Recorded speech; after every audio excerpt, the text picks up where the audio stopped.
Hi everyone. Today we are going to start talking about the destination, and we are going to talk about two different models that you should be familiar with.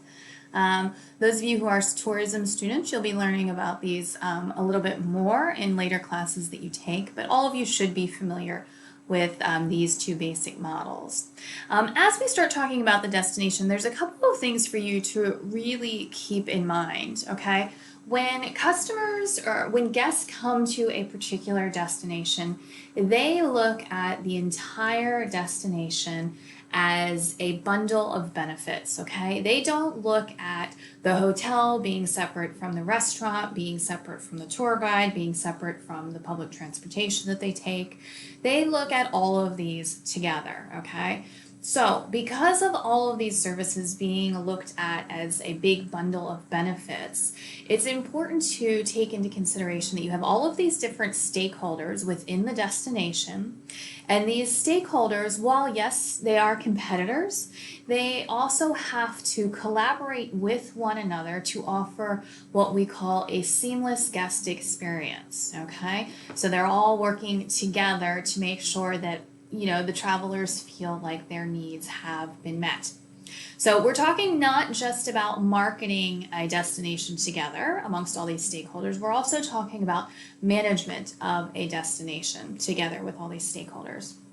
And the reason that this is so important is because ultimately a destination has to be competitive. So while stakeholders, while Hilton Hotel, Marriott Hotel, and Accor Hotel may be competing with one another in the short term, in the long term, they have to be looking at how they can work together to make the destination more appealing to customers, because long term, they want the destination to be successful.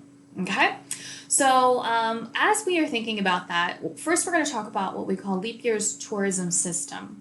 So there are a few different things going on here, okay? So first we have what we call our traveler generating region.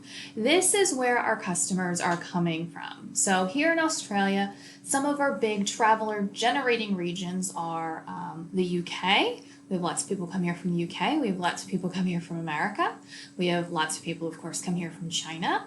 And they are coming to what we call the tourist destination region. So let's think of Australia as the ultimate destination that they are coming to.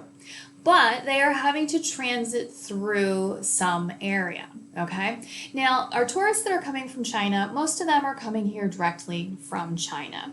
However, let's take our tourists that are coming from the UK. They are having to transit through some area. So they may be stopping in Hong Kong, they may be stopping in Dubai, they may be stopping in Singapore. But the point is they're pretty much having to stop and transit through somewhere in order to get to their ultimate destination of Australia in this particular example. So with this transit route region, it's really important for us to think about, what it is that they can do there. Now, we do have a lot of things that we have to keep in mind with transit routes as to what makes a good transit route. So up here in the top corner, we have the Singapore airport, and in the bottom corner, we have the Dubai airport. Now, these are two excellent transit route regions, and the reason is because of all of these things that are listed on the left-hand side of your screen. So access, easy to get through these areas. The airlines make it cost-effective. So for instance, if you go to Dubai, you can stay up to 3 days with what they do is they call it a transit visa. So you can stay up to 72 hours, and it just costs an extra $35, I believe, was the last number that I saw. Only $35 to get this transit visa. You can stay in Dubai. So they make it very easy, and they really encourage people to do that. Availability. So of course you have to have lots and lots of flights going in and out of these areas.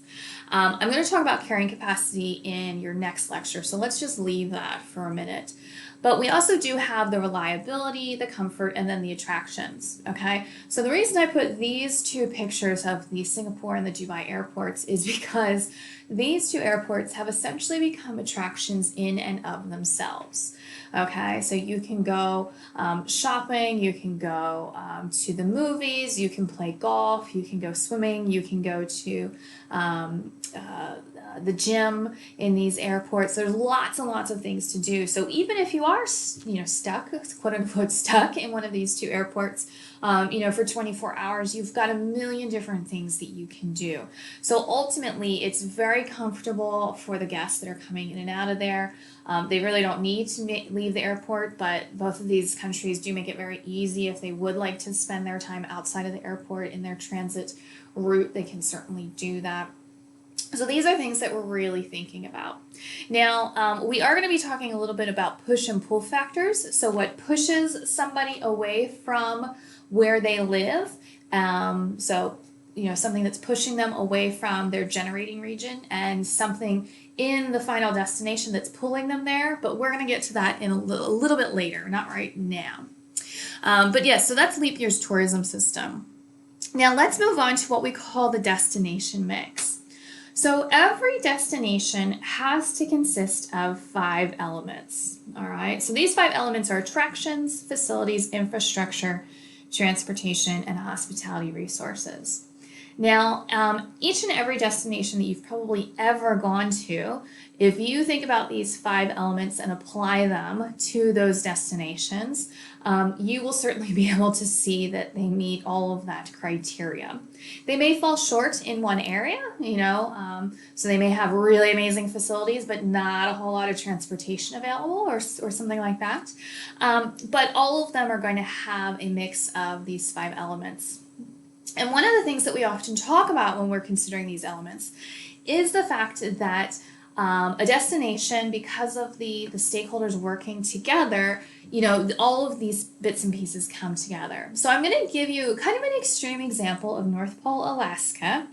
Not every destination is truly themed in the sense that North Pole, Alaska is, but North Pole, Alaska is a fun example to give you.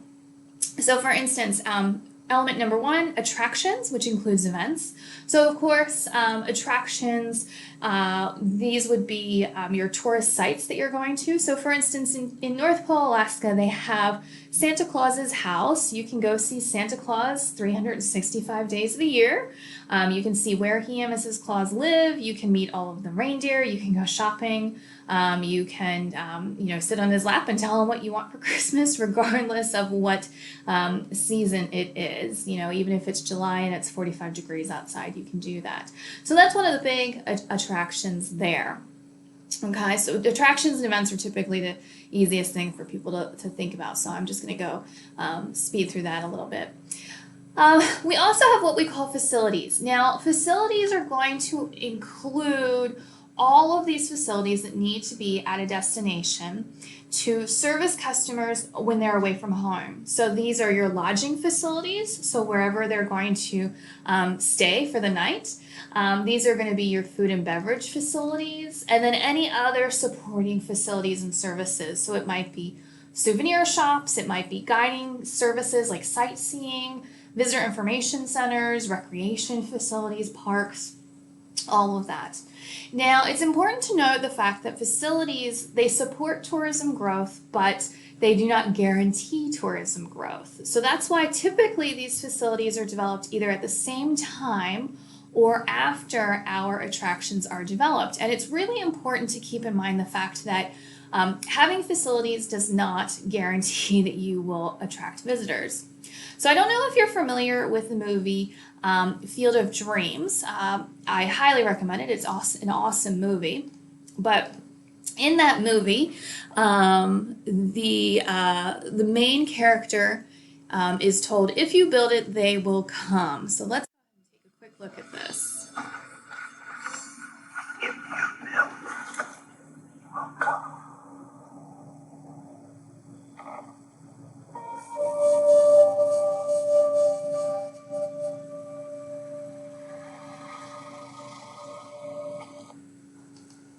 Now, just because you have facilities does not guarantee that your customers will come. However, North Pole, Alaska does a great job of having these facilities that fit in with the Santa Claus theme. So you have your senior center here, which is also a gift shop for customers.